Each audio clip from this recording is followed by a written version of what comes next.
asalaamaaleykum wa rahmatullahi wa barakaatu. sama mbokki taalibe bi murid yi maa ngi leen di laabiire ngir jëmmi sëriñ bi ci saafarawu ci tawat jum mën a doon moo xam tawati docteur la tawati zahir wala tawati batin jumu ci mën a doon rek sëriñ bi andil na lu xasida goo xam ne dafa wax sax ne ko koy jàng suba ngoon da ngay am saafarawu akuk texe muy matlabu shifaa'i wadum alayhi fil masaa'i wa sabaax wa axlisan tanal shifaa'an wa falaax kon sëriñ bi ko waxal boppam ko koy jàng suba ak ngoon da nga amuk wér waxtu wu ne da ngay amuk saafarawu tawat du la sonal mukk te da nga amuk texe kon xasida gu mat a bàyyi xel la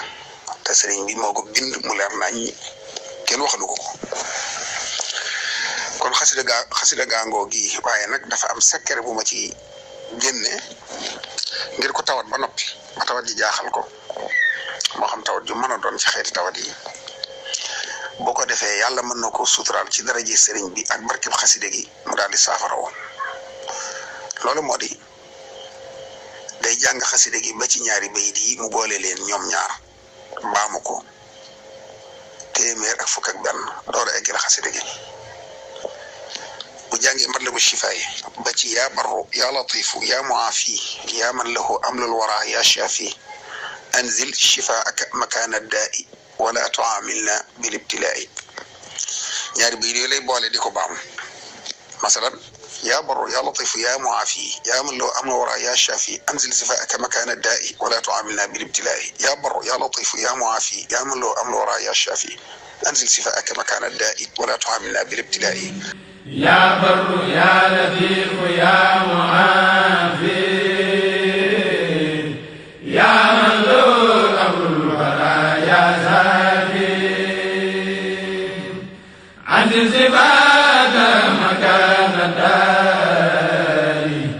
ولا تؤمنا بالابتلاء noonu la koy boolee di jàng ba ma téeméer ak fukk ak benn 111 fois bu ko defee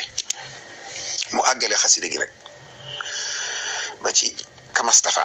fa xasida ga yam loolu yi bu ko saxalee ab diir rek yàlla dana ko may ak wér bu dee ku ko mënta jàng ñu jàngal ko tifli ci ndox mu naan ci raayu ci